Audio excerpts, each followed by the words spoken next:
Hello, Foxy Finds here, and welcome back to Foxy Shiny Quest.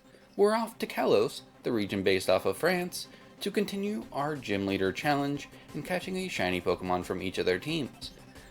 But before we get into that, I need to say that this video is going to be in two parts. The first part is obviously coming out today, while the other half is going to be out on Sunday.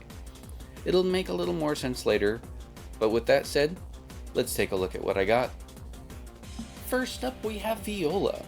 This is the only Pokemon I'm going to show that wasn't on their original team in their gym battle. Instead, this was used in their Battle Chateau team, a facility where you can work your way up in nobility and fight harder and harder opponents.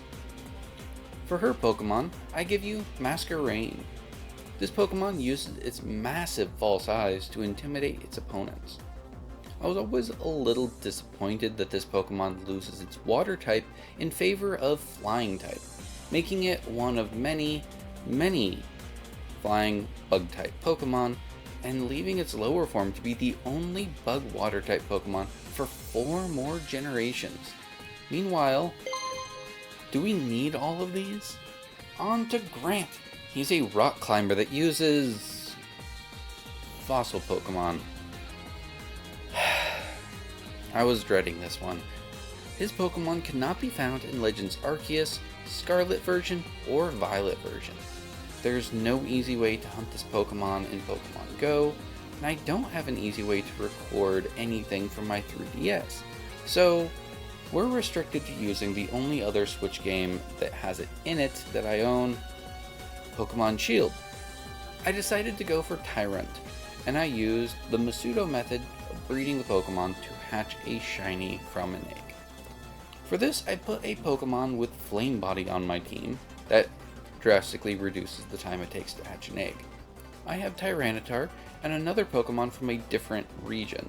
Not a Pokemon region, real life region. This increases the speed at which eggs are produced and also increases the shiny odds. At this point, it's just a matter of time. Tyrant is based off of a baby T-Rex, and all of its strength lies in its jaw. It has the ability Strong Jaw, which increases jaw-based attacks.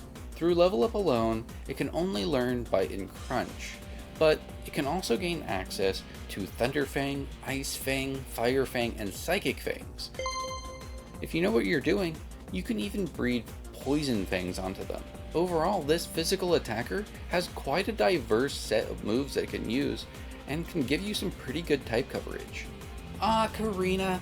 She is most known for a Pokemon that I caught as the second Pokemon for this entire challenge, Lucario.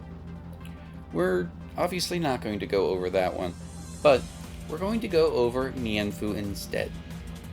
Up until this point, most Pokemon that are fighting type were based off of humans, and then most of those that weren't were based off of monkeys or apes. For Mienfoo's family, they wanted to go with something that was a little bit more of an animal. As the name may suggest, part of its inspiration is Kung Fu. Next up is Ramos. I caught a Skiploom and evolved it up to Jumpluff. We actually have an image of what Jumpluff looked like during development. They had more cat-like features.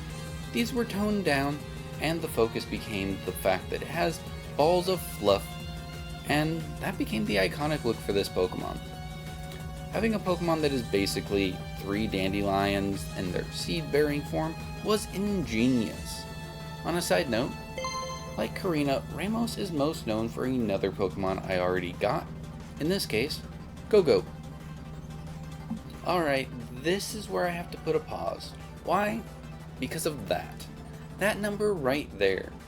We're about to break the 300 mark, and I have something special for that in mind.